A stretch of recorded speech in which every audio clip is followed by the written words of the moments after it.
नमस्कार, स्वागत आहे तुमचं माझ्या चॅनलमध्ये।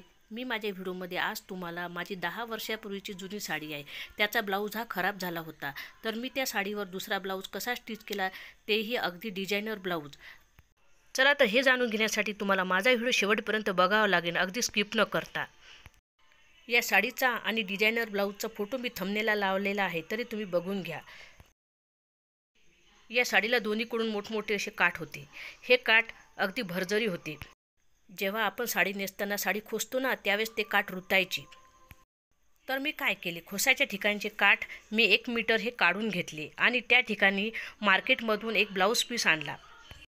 मग आपल्या काठाची नक्की जितकी रुंदी आहे ना, तितके असे लंब्या लंब्या पट्ट्या ह्या ब्लाऊजमधून कापल्या आणि त्या एकमेकाला जोडून 1 मीटर अशी पट्टी तयार केली आणि ही पट्टी नक्कीच्या ठिकाणी लावून घेतली। आता हे बघा मी कशी लावली ते पुढे दाखवते तुम्हाला।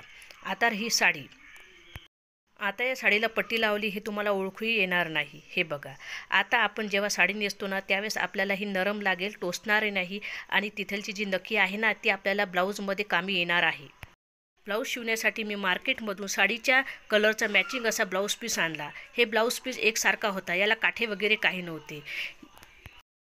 या ब्लाऊजची बाही ही नवी ट्रेंडमध्ये आहे ना, तशी थोडी फुग्याची आहे, मिऱ्या टाकून आहे। तर मी साडीतले काठ हे ब्लाऊजच्या बाहीला लावलेले आहे। हे बघा,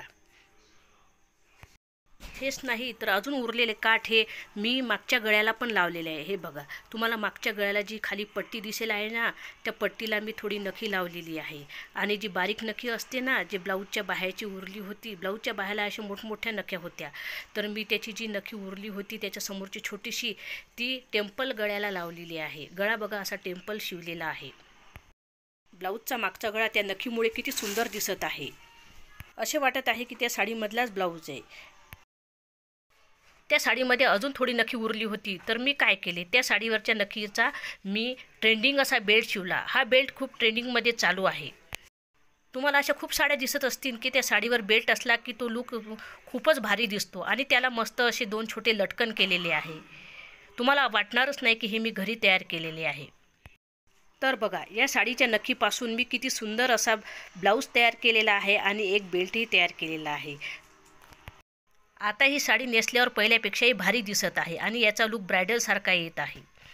असेच नवनवीन ब्लाऊज शिकण्यासाठी आणि नवनवीन आयडियाज तुम्हाला बघायचे असतील तर माझ्या चॅनेलला लाईक करा, शेअर करा, सबस्क्राईब करा आणि जास्तीत जास्त लोकांपर्यंत शेअर करा। धन्यवाद।